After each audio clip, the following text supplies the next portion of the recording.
আমাদের স্কুলে বিজ্ঞান নিয়ে একটু গবেষণা হচ্ছিল, বিজ্ঞান ক্লাবে যখন বাচ্চারা কাজ করতেছিল তখন বিজ্ঞান ওইখানে প্রজেক্টগুলোর মধ্যে কেরোসিনের মধ্যে আগুন ধরে যায়, তারপর পুরোটা স্কুল ঝরে যায়, অনেক মানুষ আহত হয়, তারা নিচে নামতে গিয়ে অনেক মানুষ, একটা ছেলে মারাও গেছে, আরও কয়েকটা মেয়েও মারা গেছে, ওরা অসুস্থ হয়েছে, তাদের স্কুলে নিয়ে আসা হয়েছে।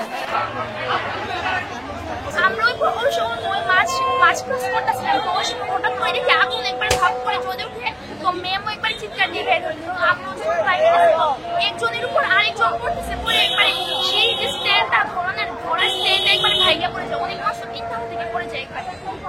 আর আপনারা বলেন না নিউটনের ক্লাস করতে হবে, তো বলবেন নিউটনের ক্লাস করতে মনে নিউটনের ক্লাস করতে ছেলেরা কোনো কিছু হইছে না তো, আমরা ছেলেরা হয়তো ভাই বন্ধুর সাথে একটু ঘুরতেছে, বইরা দেখতেছে, কোনো সমস্যা নেই, কান্দাকাটি করেন না। ছেলেরা বিজ্ঞান মেলা যারা গবেষণা করে তারা প্রজেক্ট তৈরি করার সময় মাল্টিপ্লাগে শর্ট সার্কিট হয়েছে। শর্ট সার্কিট হওয়ার পরে এরা আতঙ্কিত হয়ে যে ছোটাছুটি করছে, পাশের ক্লাসরুম থেকে বাচ্চারা দৌড়াদৌড়ি করে বের হইতে গিয়ে হুমড়ি খেয়ে যে পড়ছে, এতে করে কিছু বাচ্চারা ব্যথা ট্যাথা পাইছে, 5-7 জন বাচ্চা ব্যথা পাইছে।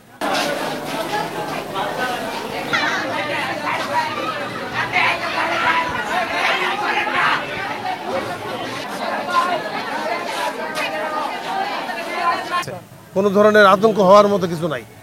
আর আইসিইউতে 2 জন আছে, এরাও আশঙ্কা মুক্ত ইনশাল্লাহ। না না, মারা যায় না, কেউ মারা যায় না।